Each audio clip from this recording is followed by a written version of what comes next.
Bismillahirrahmanirrahim. Assalamualaikum warahmatullahi wabarakatuh. Saya Akmal Hidayat selaku Ketua Kelompok dari Kelompok 2 Manajemen Keperawatan. COVID-19 atau virus corona merupakan salah satu bentuk virus yang dapat menginfeksi saluran pernafasan dan menyebabkan gejala batuk, demam, dan sesak. Virus ini telah menjangkit jutaan jiwa manusia dan merenggut nyawanya. Virus ini telah menjadi pandemi COVID-19. Maka dari itu kami dari mahasiswa kesehatan UIN Alauddin Makassar terkhusus jurusan keperawatan berinisiatif untuk memberikan sumbangsih tenaga maupun pikiran untuk mengajukan proposal proyek dalam pencegahan COVID-19.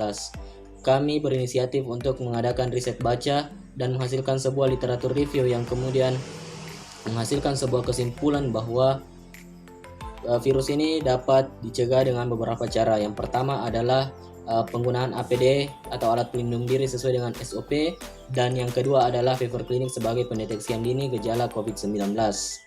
Nah, selanjutnya saya persilakan kepada teman saya untuk menjelaskan bagaimana planning of action yang akan kita laksanakan dalam proposal project ini. Terima kasih. Assalamualaikum warahmatullahi wabarakatuh.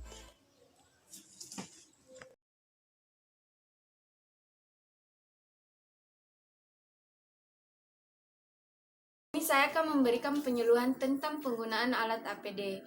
Tujuan yang pertama, mencegah proses penyebaran COVID-19 baik melalui kontak langsung maupun tidak langsung, yaitu melalui udara. Yang kedua, yaitu memberikan rasa aman dan nyaman untuk kita pribadi dan untuk orang-orang terdekat kita. Sasaran yang pertama yaitu petugas kesehatan, klien COVID-19, dan keluarganya.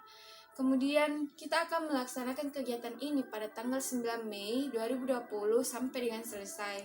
Adapun instrumen yang kami gunakan yang pertama yaitu poster dan yang kedua banner. Kemudian outputnya yang pertama dapat memberikan pemahaman baik petugas kesehatan, baik klien, baik keluarganya dapat menggunakan alat APD dengan baik. Yang kedua yaitu mencegah proses infeksi silang.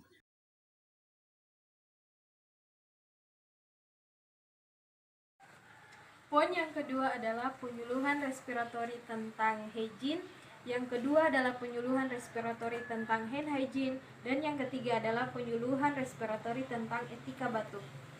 Nah, untuk uraian kegiatan hygiene dan hand hygiene yaitu yang pertama adalah menjelaskan apa itu hygiene dan hand hygiene, yang kedua adalah manfaat dari hand hygiene dengan hygiene, dan yang ketiga adalah dampak dari tidak mencuci tangan. Yang keempat adalah langkah-langkah atau cara-cara untuk melakukan hand hygiene. Nah, untuk yang ketiga adalah penyuluhan respiratori tentang etika batuk, di mana uraian kegiatannya ini yaitu yang pertama menjelaskan apa itu definisi dari batuk, yang kedua adalah etika saat batuk atau cara yang batuk yang baik dan benar, dan yang ketiga adalah alat-alat yang digunakan ketika batuk. Untuk tujuan pada kegiatan penyuluhan respiratori ini, yang pertama adalah untuk meningkatkan pengetahuan akan pentingnya hygiene, hand hygiene, dan etika batuk. Dan yang kedua adalah untuk menjaga kesehatan secara dini. Dan untuk sasarannya yaitu pasien, keluarga pasien, pengunjung, dan petugas kesehatan. Untuk tanggal pelaksanaannya yaitu pada tanggal 10 Mei 2020.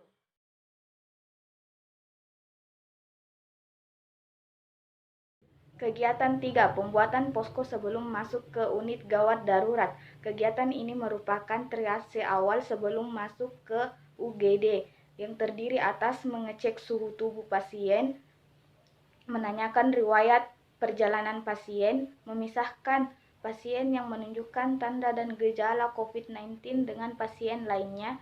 Kemudian, pasien yang menunjukkan tanda dan gejala COVID-19 akan dilakukan pemeriksaan lebih lanjut seperti pemeriksaan darah dan pemeriksaan swab. Kemudian, membuat pembatas antara pasien dengan petugas kesehatan di bagian administrasi.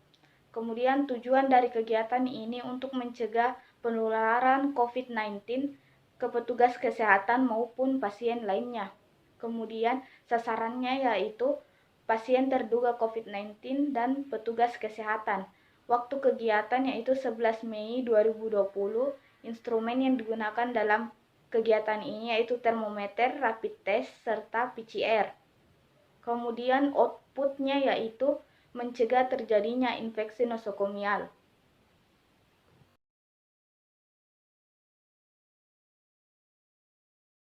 Kegiatan keempat kami yaitu membuat tim pengendalian dan pencegahan COVID-19 dengan uraian kegiatan.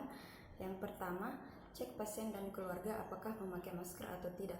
Yang kedua, cuci tangan setiap memasuki fasilitas kesehatan. Yang ketiga, pasien yang memiliki tanda dan gejala COVID-19 segera diisolasi untuk melakukan pemeriksaan selanjutnya. Tujuan dari kegiatan ini yang pertama, untuk mencegah terjadinya infeksi silang atau infeksi nosokomial antara pasien dan petugas kesehatan. Yang kedua, untuk mencegah terjadinya infeksi antara pasien yang satu dengan yang lainnya. Dan yang ketiga, untuk memutus rantai penularan infeksi COVID-19. Kemudian sasarannya yaitu pasien dan keluarga, pengunjung fasilitas kesehatan, dan pasien terduga atau terkonfirmasi COVID-19. Waktu pelaksanaannya yaitu tanggal 12 Mei 2020. Instrumen yang digunakan yaitu alat pelindung diri dan air, sabun, dan tisu. Output dari kegiatan ini yaitu yang pertama, memutus mata rantai penularan COVID-19. Yang kedua, mencegah terjadinya infeksi silang. Yang ketiga, mencegah terjadinya komplikasi akibat COVID-19. Penanggung jawab dari kegiatan ini yaitu Herdianti Rahayu dan Nadia Widiasari. Baik, demikian proposal proyek strategi penanganan COVID-19 yang kami buat sebagai bahan referensi edukasi dan peran mahasiswa dalam upaya pencegahan dan pengendalian COVID-19. Semoga bermanfaat untuk kita semua. Atas dukungan dan perhatiannya kami ucapkan terima kasih. Wabillahi taufiq wal hidayah. Wassalamualaikum warahmatullahi wabarakatuh.